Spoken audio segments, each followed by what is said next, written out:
Күргәнегез, туйымлаганыгыз, сынағаныгыз бардыр. Кайбер авыл исемнәрендә ирексездән үзенә тарта торган ниндидер бер сихри көч була. Бу атамалар кызыксыну уята, күп кенә сораулар тудыра һәм нәрсәдер көтәргә мәҗбүр итә. Һәм моның сире әлбәттә дә бу исемнәрнең яңгырашында да, һәм бу исемнәрнең мәгънәсендә дә генә түгел, бу исемнәр белән бәйле халыкның тарихында да. Чаллы Зәй Әлмәт юлы буенча уңга борылып, 3 чакрым эчкәрәк кирсәң, кайчандыр калын-калын урманнар, уйдык-уйдык басулар арасында урнашкан рәсми мәгълүматларда шартлы рәвештә 18 гасыр башында нигез салынган дип теркәлгән Бигеш исемле бер авылга тап буласың.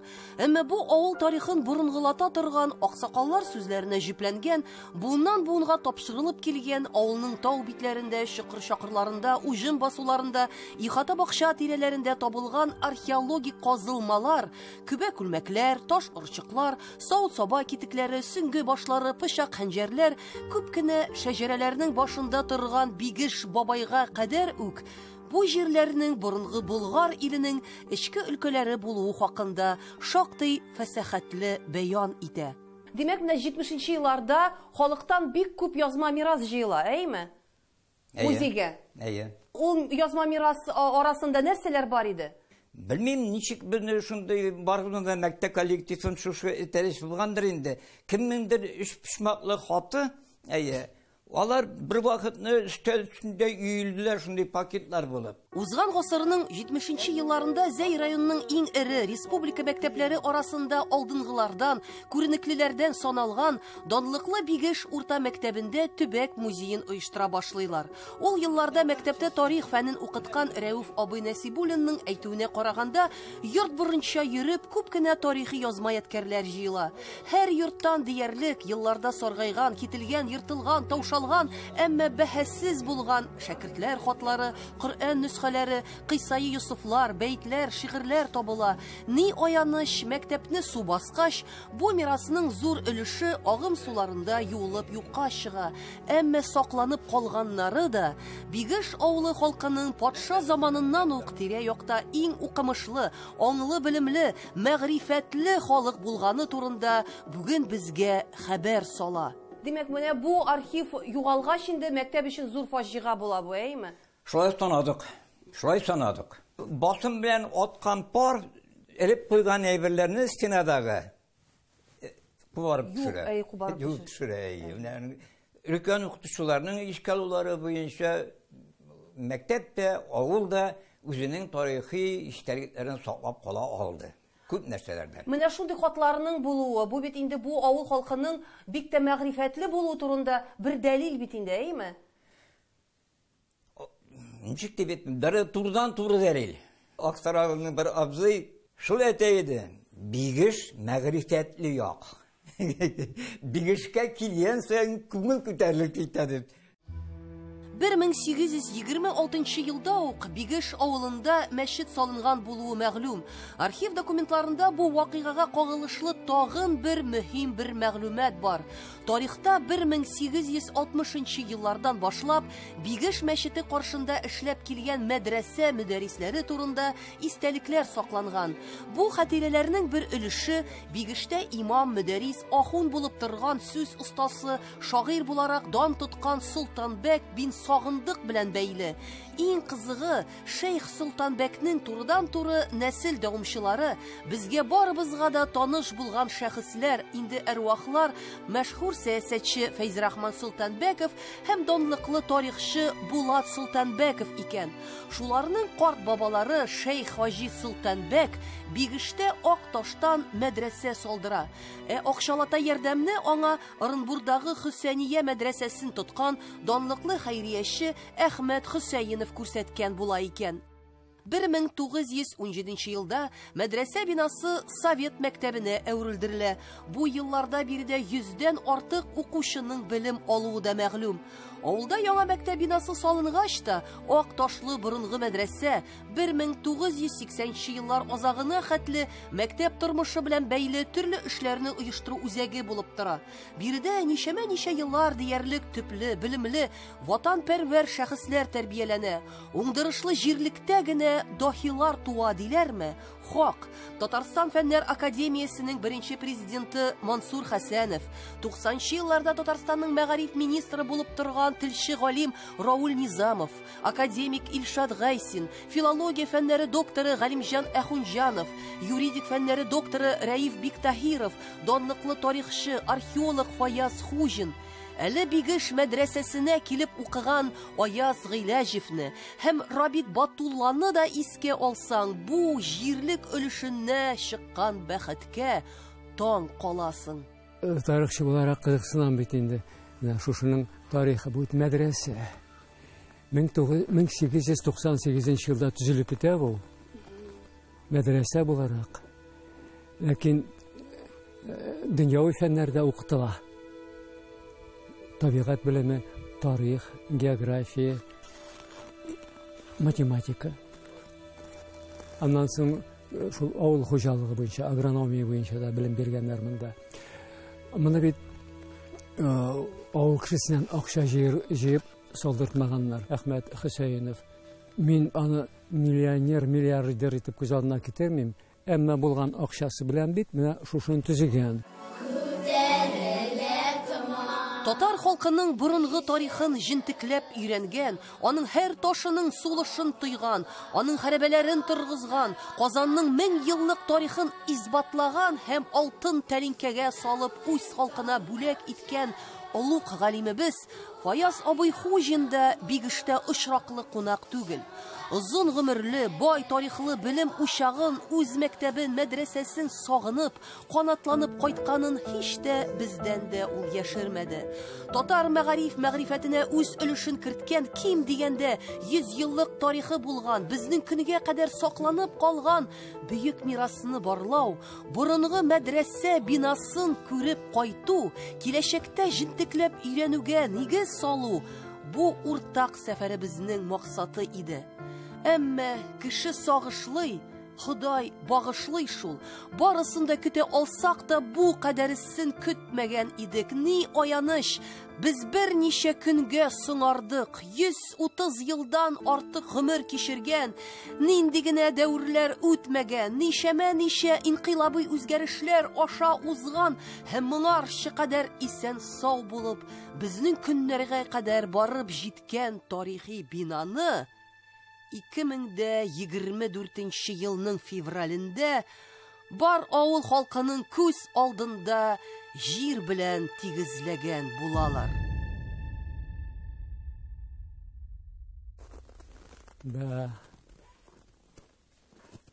Әле барыбер менә күз алдына китерәм.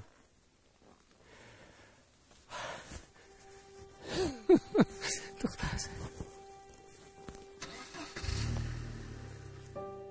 Аерылырмы арзанлы таш шын инҗедән? Юк. Күзең сукыр, җаның куыш булса, аерылмас, күренмәс, биленмәс. Меңнең атын белгәнче бернең үзең таны диләр. Җил тегермәненең сусызлыгыннан, су тегермәненең буасызлыгыннан бүген аның җаннары эрни, аның күзләре эри. Мал җыярга бер гомер, туздырырга бер тәүлек тә җитә дигәндәй, безгә мирас булып калган, таштан мәңгелеккә дип салынган Солтанбәк мәдрәсәсе бинасын Бигештә бер көн эчендә юк итәләр.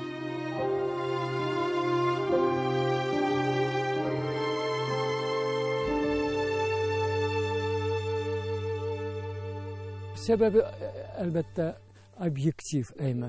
Акча булмаган, таушалган, шулай да бу мирас.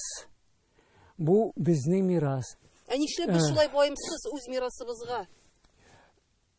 Без аны адым сайын ваемсызлыкны очратабыз. Мен әйтәм, Татарстанда 3000-нан артык археологик истәлек бар. Әйме, әгәр дә аларга куша башласаң, бу археология иң борынгы чор. Үзебезнең менә бу 16-нчы, 17-нче, 18-нче, 19-нчы һәм соңгы гасырларга караган истәлекләрне дә аларның бөтенсендә саклый белмибез бит. Аларның күбесе җимерелә. Менә уйлап карагыз, куйбышысы саклагычы. Күпме авылларны алып китте. Әмма ул бит һәр шушындый адым фаҗига ул. татарның язмышында очрата. Әлбәттә шулай. Әлбәттә шулай. Чаллы, Зей, Нижекамский һәм аэропорт бөтен халыкны тартып бетерде. Нәрсә хисабына гомумән әйткәндә алда бүген халыкны калдырып булыр иде. Нәрсә булса? Бу алданрак кирәк булган. Менә Алданрак уйларга. Алданрак уйларга кирәк булган, чөнки авылдан чыгып китте яшьләр, газ булмаганга, юл булмаганга, менә шуңа кадәр шул вакытта башланган булса. Әмма җирләр монда матур дисез, әйме? Җирләр матур икән. Әмма сезнең бит авылыгыз әле бай тарихлы авыл, әйме? Сакланган тарихи объектлар да менә бу туристик маршрутның бер өлеше булырга мөмкин булыр иде микән? Ничегрәк уйлыйсыз?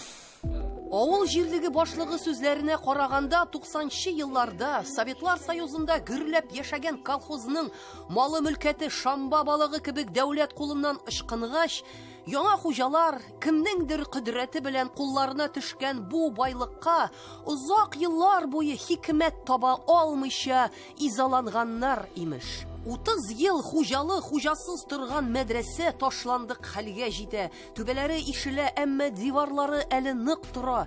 Тәрбиясезлектән, кирәксезлектән, гамсезлектән ямсезләнеп, бөришеп, курылып, таушалып, каргалар куркыту өчен бер карашкыга калган бу тарихи яткәр имеш күз кийгедәй озак еллар буе авыл уртасында торган була. Бу объектны колхоз вакытында сатып алган булган Иванов Рамиль. Алар инде монда әзрәк нәрсәләр булса эшлибез дип башлаганнар даган и шулай килеп чыккан Казанга күченеп киткәннәр. Казанга күченеп киттеләр, мин монда инде хәер эшләп бирим. Инде ул лайбергә бу кеше кунакка килгәч дигән монда центрда бит инде. Шитенсенәм инде мин лайбергә. Тәрәзәләр юк, ишекләр юк инде. Бала чагалар эчендә уйный. Инде тора торгач, аннан түбәсе дә ишеп төште. Весь бүтән бер булмады. Мин Рамил белән хатын чакырдым моны. Узган ел бу. Март аенда булды микән? Алар килделәр.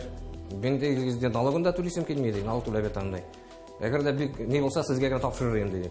Мин алу выгодно түгел, ни өчен дигәндә выгодно түгел инде бу. Аның зданиесен бетерергә кирәк. Зданиене бетермичә, без аны актер итеп ала алмыйдык. Менә шуннан башланган иде. Бу сатып алучы булмас микән, мин аның акчасын мәчеткә бирәм дигән иде ул. 150 меңгә куйган, 150 меңгә алучы да булган. Шул Герасимов Олег дигән иптәш малай минем. Әйдә biz алабыз, булай тормасын алса дип югарыны күзе. И не. Ул инде анысын сатып алмаска ризалык бирде, сүтеп бирде. Алганда бисмилла, биргәндә әстәгъфирулла. Хезмәтсез табылган, дәүләтсез шул. Бу бинаның зарары, файдасы да хисап башында гына билгеле булган ахыры.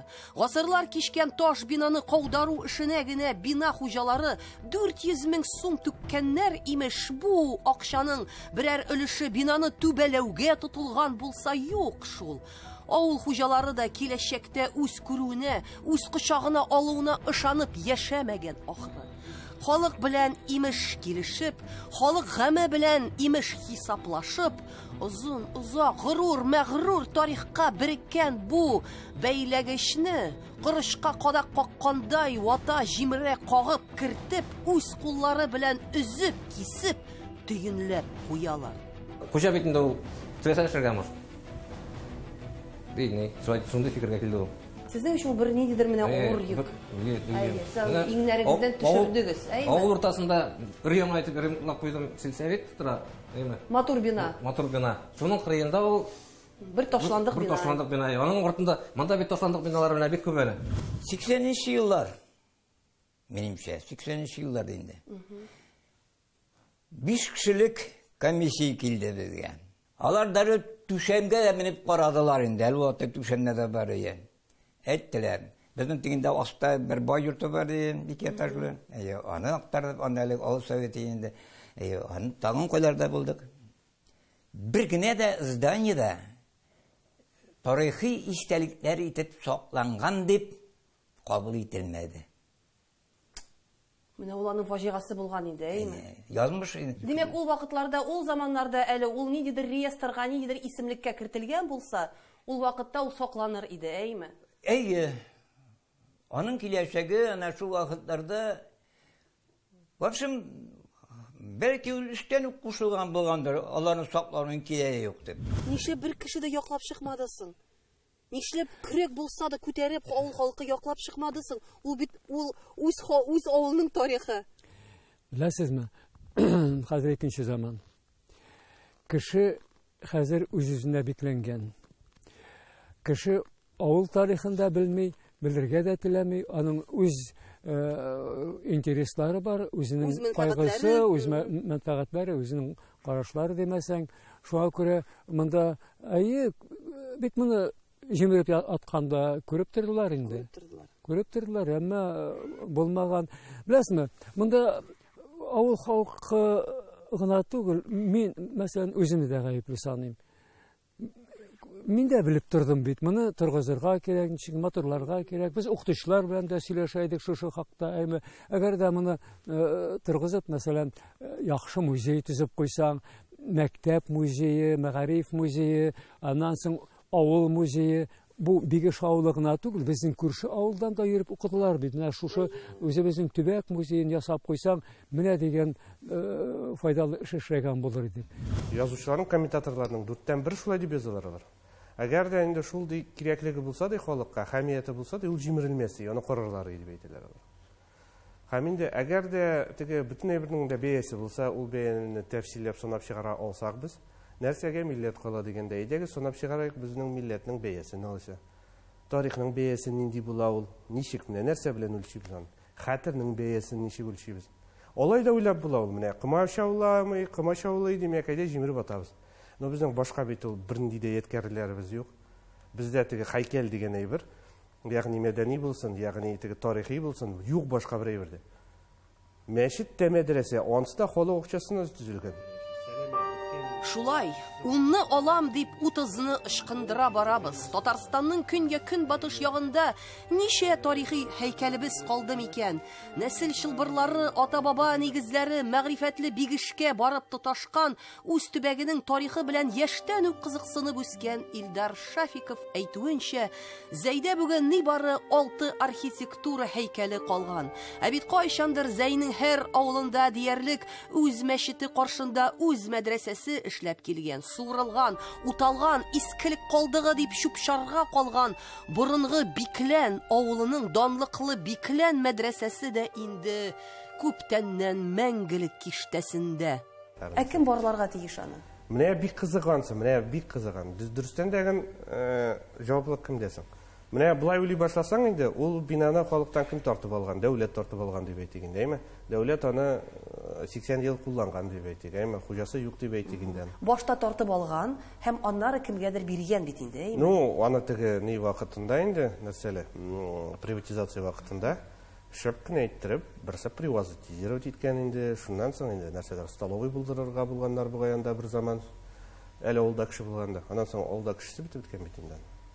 Һәм бер заман теге хуҗасызлык, тәртипсезлек, әдәпсезлек беренче чиратта. Менә шундый кыяфәткә китергән ул. Хәтер культурасы безнең халыкта ул менә бәлагатькә узмаган дип әйтим микән инде, әллә бөтенләй юк микән дип әйтим. Менә теге һәйкәл дигәндә ул ниндидер теге төшәктә матурлыгын дәүләт карарга тиеш, ул ниндидер анда теге матур кыймалар, ягъни брусчаткалар, һәйкәл шундый була. Мин торган җир ул ничәптер һәйкәл түгел, һәм аның кирәге дә юк. Аның тарихы булса да, ул кемнеңдер тарихы, ничәптер минеке түгел. 90-нчы еллар башында Татарстанда күп кенә тарихи биналар шул исәптән рәсми исемлеккә кермәгәннәре дә барланып чыга.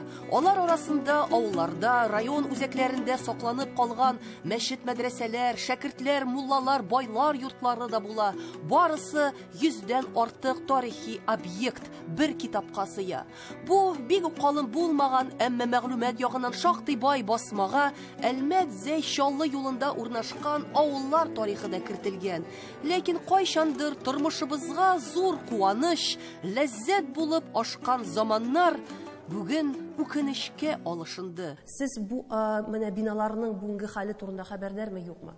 Әлбәттә, менә әйтик, бүген мәдәни мираска кергән список буенча 3 томлык китап чыкты. Менә ул ничә, 3-4 ел булгандыр. Ләкин анда менә шушы спискка кергән генә. Реестрга кергән генә мәчетләр. һәм мәдрәсәләр, һәм бүтән һәйкәлләр. Калганнары күбесенчә алар кертмәгән. Һәм шуның өчен бу эшне тагын да дәвам итәргә кирәк. Шуның өчен әйтик, менә бу тарихи һәм мәдәни кыйммәте булган, алар әлбәттә шушы спискта булырга тиеш. Нигә дигәндә, менә шушы реестрга керсә, аларны саклап була һәм реставрация эшләп була хөкүмәт ягыннан. Кем бу үзенә алырга тиеш менә бу эшне? Минем шундый сүз бар, теге бөтен дөнья эшләргә дип әйтеп булмый. Шул ук безнең җирле халык, шул ук җирле администрациялар, мәдәният министрлыгы, аннан соң менә бүгенге көндә безнең республикада комитет яңа төзелде. Шушы тарихи мәдәни мирасын саклау буенча. Без бит күп кенә объектларның югалуын, хәтта реестрга кермәгән объектларның югалуын хәтта белмичә дә калырга мөмкин без. Шулай бит? Шулай. Мин бүгенге көнгә ситуацияны китереп чыгарган сәбәпләрне аңларга тырышам. Менә без мәктәп янында гына яшәгәч, шушы кайчандыр данлыклы булган мәктәпнең шуның кадәр галимнәр биргән мәктәп балаларының русча сөйләшеп кайтканнары йөрәккә пычак булып кадала. Данлыклы педагог, телче галим күп еллар буе башка милләт балаларын татар теле нигезләренә өйрәтү өчен үз методикасын, үз уку-укыту юнәлешен булдырган Рузалия Нигъматуллина да зәй кызы, бигеш кызы. Аның язмышында, тормышында кайчандыр мәгърифәткә риясыз фидакарларча хезмәт иткән легендар укытучылар зур роль уйнаган була. Нәкъ менә алар Рузалия ханымда фәнгә, тарихка, туган теленә булган бу олы мөнәсәбәтне, саф мәхәббәтне тудыра алган. 130 еллык тарихы булган мәшһүр галимебез академик Мансур Хәсәнов исемен йөрткән бүген 30 балага калган данлы бигеш мәктәбенең шанлы киләчәге булырмы? Бу заман тамырларыннан борынлаган яңа галәмнең хисапсыз яңа билгеләре туа.